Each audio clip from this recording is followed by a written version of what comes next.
First green hydrogen fuel cell bus. देख रहे हैं भारत सरकार या वर्ल्ड लेवल पर ग्रीन एनर्जी की तरफ काफ़ी ज़्यादा ध्यान दिया जा रहा है। ग्रीन एनर्जी के क्रम में हम भी बहुत आगे हैं और अब दुनिया में हम चौथे नंबर पर हैं जो कि ग्रीन हाइड्रोजन का प्रयोग कर रहे हैं। अगर देखा जाए तो ग्रीन हाइड्रोजन जो कि जीरो इमिशन का जो हमारा टारगेट है 2070 में, भारत सरकार ने 2070 तक नेट जीरो इमिशन या कार्बन न्यूट्रल बनने की जो बात की है, उसी दिशा में भारत सरकार ने एक और कदम बढ़ाया है।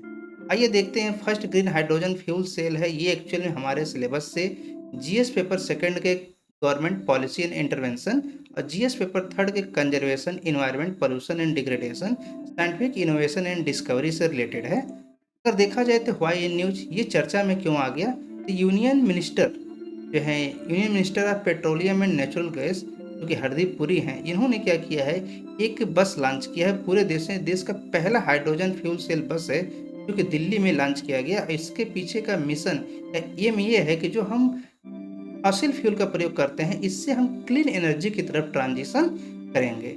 ये हमारे लिए टॉपिक काफ़ी ज़्यादा इम्पोर्टेंट है। जैसा कि हम देख रहे हैं 2023 में ही ग्रीन हाइड्रोजन पर यूपीएससी ने 2 क्वेश्चन पूछे हैं और 2 क्वेश्चन पूछने का मतलब है यूपीएससी के लिए काफ़ी इम्पोर्टेंट है, क्योंकि भारत सरकार के लिए इम्पोर्टेंट है। तो हम इस वीडियो के अंत में इस क्वेश्चन को डिस्कस करेंगे। पहले हम देखते हैं कि ग्रीन हाइड्रोजन फ्यूल सेल क्या है।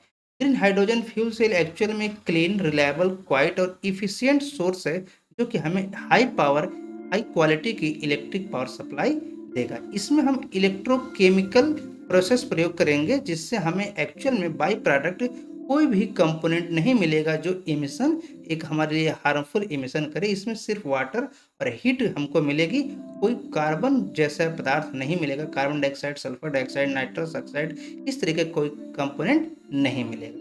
आइए देखते हैं ग्रीन हाइड्रोजन क्या है। जहां पर हम वर्ड यूज कर रहे हैं ग्रीन, इसी तरीके से ग्रे हाइड्रोजन, ब्लू हाइड्रोजन भी होते हैं। यहाँ पर हम बात करेंगे सिर्फ ग्रीन हाइड्रोजन। ग्रीन हाइड्रोजन का मतलब ये है जो हम हाइड्रोजन प्राप्त कर रहे हैं, क्योंकि हमारे पास यूनिवर्स में 90% हाइड्रोजन है, लेकिन पृथ्वी पर ये 1% भी नहीं है। इसलिए हमें जो हाइड्रोजन प्राप्त करना है वो एक बहुत टफ प्रक्रिया है। इसलिए हम इसको प्राप्त करने के लिए इलेक्ट्रोलिसिस एक प्रक्रिया है जिससे के माध्यम से प्राप्त करते हैं। इसमें इलेक्ट्रोलिसिस कराने के लिए हमको एनर्जी चाहिए, तो वह एनर्जी हम जो है विंड या सोलर पावर से ही जनरेट करके इलेक्ट्रोलिसिस करेंगे, तभी ग्रीन हाइड्रोजन करेंगे। अगर हम यहाँ पर फॉसिल फ्यूल यूज करते हैं, कोयला यूज करते हैं, पेट्रोलियम पदार्थ यूज करते हैं, तो ये ग्रीन हाइड्रोजन नहीं कहलाएगा। यानी इसको प्रोड्यूस करने में किसी भी तरीके का इमिशन नहीं होना चाहिए। इस इलेक्ट्रोलिसिस प्रोसीजर में हम वाटर मॉलिक्यूल को एक्चुअल में उस कंपोनेंट या कंस्टिट्यूएंट पार्ट हाइड्रोजन और ऑक्सीजन में तोड़ देते हैं, जो कि हमें zero green house emission gas provide करता है। और इस तरीके से देखा जाए तो ग्रीन हाइड्रोजन हमें जो मिलता है वो काफ़ी ज़्यादा सुटेबल है हमारे फ्यूचर क्लाइमेट चेंज से लड़ने के। आइए देखते हैं फ्यूल सेल क्या है। तो फ्यूल सेल, जैसा कि हमने कहा कि हम हाइड्रोजन प्राप्त करने के लिए इलेक्ट्रोलिसिस प्रोसेस अपनाते हैं। इसमें हम इलेक्ट्रोकेमिकल एक डिवाइस है। एक्चुअली फ्यूल सेल क्या है, इलेक्ट्रोकेमिकल डिवाइस है जो केमिकल एनर्जी को इलेक्ट्रिकल एनर्जी में कन्वर्ट करता है। तो यहाँ पर केमिकल एनर्जी हमारे पास कहाँ से आ गई, वो हाइड्रोजन से। हाइड्रोजन को ही हम क्या करेंगे, वहाँ से एनर्जी जनरेट करेंगे, उसी एनर्जी को कन्वर्ट कर देंगे हम इलेक्ट्रिकल एनर्जी में। और जैसा कि हम जानते हैं इलेक्ट्रोलिसिस प्रोसीजर में हमारे पास एक एनोड होता है, एक कैथोड होता है, जो एक किसी इलेक्ट्रोलाइट के माध्यम से सेपरेट कर दिया जाता है। तो यहाँ पर भी हम ऐसा ही करेंगे। एक हमारे पास ये सेल है, सेल का स्ट्रक्चर हाइड्रोजन फ्यूल सेल। यहाँ पर हम देख रहे हैं कि हाइड्रोजन को यहाँ से हम सप्लाई दे रहे हैं, ये एनोड है, और यहाँ पर एक कैथोड है। दोनों के बीच में एक इलेक्ट्रोलाइट है और इसको एक आउटर सर्किट के माध्यम से लेड बैटरी, जिसको हम कहते हैं लेड, ये लेड एक कंपाउंड है पीबी जिसका सिंबल है, उससे अटैच कर देंगे।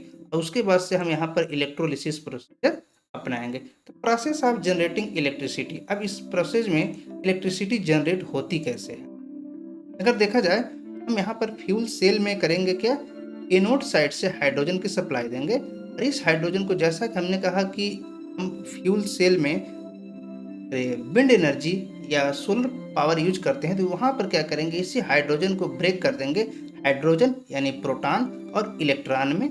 अब यहाँ से क्या होगा, ये एक इलेक्ट्रोलाइट एक मेम्ब्रेन है, दूसरे साइड कैथोड पर हम ऑक्सीजन की सप्लाई देंगे। ऑक्सीजन क्या करता है, एक्चुअली हम देखते हैं कि हाइड्रोजन जो है यहाँ से मेम्ब्रेन को पेनेट्रेट कर सकता है। तो हाइड्रोजन जो प्रोटॉन है, हाइड्रोजन आयन, ये पेनेट्रेट करके फिर कैथोड में आ जाएगा। यहाँ से जो इलेक्ट्रॉन है इस आउटर सर्किट के माध्यम से इलेक्ट्रॉन जो है लेड के माध्यम से होते हुए ये इस कैथोड पर आ जाता है। यानी इलेक्ट्रॉन का हम देख रहे हैं कि मूवमेंट हो रहा है आउटर सर्किट के माध्यम से, और हाइड्रोजन आयन यानी प्रोटॉन का मूवमेंट हो रहा है मेम्ब्रेन के माध्यम से, इनर सर्किट के माध्यम से। यहाँ पर एक्चुअली हमको एनर्जी मिल जाती है, और कैथोड जो है ये जब ब्रेक होता है हाइड्रोजन आयन और इलेक्ट्रॉन में ब्रेक होता है तो यहाँ से हमको एनर्जी रिलीज होती है। यहाँ पर कैथोड जो है ये क्या करता है, ऑक्सीजन यहाँ से प्रोटॉन और ये जो इलेक्ट्रॉन यहाँ से फ्लो करके आए हैं ये आउटर सर्किट के माध्यम से आए, ये आपस में कंबाइन होकर के एक वाटर के मॉलिक्यूल बना देते हैं जो कि एग्जॉस्ट वाटर के माध्यम से बाहर निकल जाता है। और यहाँ पर हम जानते हैं करंट इलेक्ट्रिसिटी की बात करें तो इलेक्ट्रॉन के फ्लो होने के अपोजिट डायरेक्शन में हम करंट की डायरेक्शन कंसिडर करते हैं। तो ये हमारे पास देख रहे हैं कि इलेक्ट्रॉन के फ्लो होने की डायरेक्शन है, इसके जस्ट अपोजिट इस माध्यम से यहाँ पर में इलेक्ट्रॉन का फ्लो होने के अपोजिट डायरेक्शन में हमें करंट मिलेगा। यानी हमारे पास करंट की डायरेक्शन ये होगी और ये इलेक्ट्रिसिटी की डायरेक्शन ये हमको मिलेगी। यानी क्लॉकवाइज डायरेक्शन में हम देख रहे हैं इलेक्ट्रॉन फ्लो हो रहा है, एंटी क्लॉकवाइज डायरेक्शन में हमको यहाँ पर एक्चुअल में बैटरी से मिल जाएगा। इस तरीके से देखते हैं कि हमारे पास जो एनोड और कैथोड के माध्यम से जो कि एक इंटरनल सर्किट से जुड़े हुए हैं, वहाँ से हमें हाइड्रोजन ब्रेक होने के बाद वाटर मॉलिक्यूल और एनर्जी प्राप्त हो जाते हैं। अगर देखें इसके एडवांटेज क्या है, सबसे बड़ा एडवांटेज ये है कि जीरो इमिशन एनर्जी का एक बहुत बड़ा सोर्स है, और साथ ही साथ देखा जाए तो ये बहुत ही कम टाइम में हम इसको रिफ्यूल कर सकते हैं। जैसा हम जानते हैं जो इलेक्ट्रिक बैटरियाँ आ रही हैं, इलेक्ट्रिक व्हीकल आ रहे हैं, उन्हें चार्ज करने में काफ़ी टाइम लगता है, लेकिन इसमें ऐसी समस्या नहीं है। जैसे हम डीजल पेट्रोल यूज करते हैं उसी तरीके से कुछ मिनट के अंदर ही ट्रेडिशनल व्हीकल की तरह हम इसको भी कन्वर्ट कर सकते हैं, इसको रिफ्यूलिंग कर सकते हैं। इस तरीके से देखा जाए तो हाइड्रोजन जो कि जीरो इमिशन की बात हम करते हैं वो हमारे लिए एक सकारात्मक दिशा में कदम हो सकता है। लेकिन हम जानते हैं किसी भी टेक्नोलॉजी में कुछ चैलेंजेस भी होते हैं। तो चैलेंजेस सबसे बड़ा ये है कि बहुत ज़्यादा एक्सपेंसिव है, ये बहुत ज़्यादा खर्चीला है। जैसा कि हम जानते हैं सोलर एनर्जी या विंड एनर्जी अपने आप में बहुत खर्चीला है, बहुत महंगे हैं। तो उनसे सोर्स से जो एनर्जी ली जाएगी उनसे हाइड्रोजन को ब्रेक किया जाएगा प्रोटॉन और इलेक्ट्रॉन में, वो बहुत ज़्यादा एक्सपेंसिव है। यहाँ पर एक बात देखना है हमें, क्योंकि प्रोडक्शन स्टोरेज में भी इसके लिए जो स्टोरेज हम चैम्बर बनाएंगे, ये जो चैम्बर है इसको भी स्टोरेज करना बहुत ज़्यादा टफ होता है। ये हमारे लिए थोड़ा सा हर्डल वाली बात। अगर देखा जाए सिग्निफिकेंस क्या है, तो ग्रीन हाइड्रोजन फ्यूल सेल बस का जो सिग्निफिकेंस देखा जाए तो सबसे बड़ी बात है कि ये जो है eco friendly mode of transportation होगा। इसमें कोई भी बाई प्रोडक्ट नहीं होगा। जीरो एमिशन के जो हम टारगेट रखे हैं उसके दिशा में हमारा एक सकारात्मक कदम होगा। और इसके साथ साथ देखा जाए जो हाइड्रोजन का जो एनर्जी डेंसिटी होती है, हर मटेरियल की एक एनर्जी डेंसिटी होती है, उसकी देखी जाए तो 3 टाइम्स कन्वेंशनल जो फ्यूल हमारे हैं डीजल पेट्रोल एक्सेट्रा हैं उनके कंपैरिजन में इसकी जो एनर्जी डेंसिटी है 3 गुना है। यानी सीधे-सीधे कहा जाए इनकी कैपेसिटी 3 गुना उनसे ज़्यादा है कन्वेंशनल एनर्जी सोर्सेज जो हमारे। आगे देखा जाए तो इंडियन ऑयल इंडियन ऑयल ने कहा है कि 15,000 और भी जो है फ्यूल सेल बसेस को दिल्ली एनसीआर में 2023 के एंड तक और ऑपरेट करेगा। एक पायलट प्रोजेक्ट के रूप में ये चल रहा है, ताकि हमें वहाँ के और ज़्यादा परफॉर्मेंस मिल सके, वहाँ की एफिशिएंसी का असेसमेंट कर सकें कि कितना ज़्यादा ये सस्टेनेबल हमारे लिए। How does green hydrogen transform India's energy landscape. अगर देखा जाए तो हमारे पास जो बायोफ्यूल है hydrogen and biofuel will account for 25% of global internal incremental energy demand growth over the next 2 decade. तो अगले 2 दशकों में भारत का भी टारगेट है, विश्व का टारगेट है कि हाइड्रोजन और बायोफ्यूल से हम करीब करीब 25% एनर्जी प्राप्त करें। और भारत सरकार ने तो अपना एम ही रखा है कि ग्लोबल चैंपियन बनने की दिशा में। और इस दिशा में जैसा कि हम ये बता दें यहाँ पर चौथे स्थान पर भारत पहुँच गया है, जो ग्रीन हाइड्रोजन बस का प्रयोग करके ग्रीन एनर्जी हम प्रयोग कर रहे हैं। ग्रीन एनर्जी हमारे लिए ग्रीन हाइड्रोजन काफ़ी ज़्यादा रिलायबल सोर्स फ्यूचर में होने वाला है। How does green hydrogen transform India energy landscape.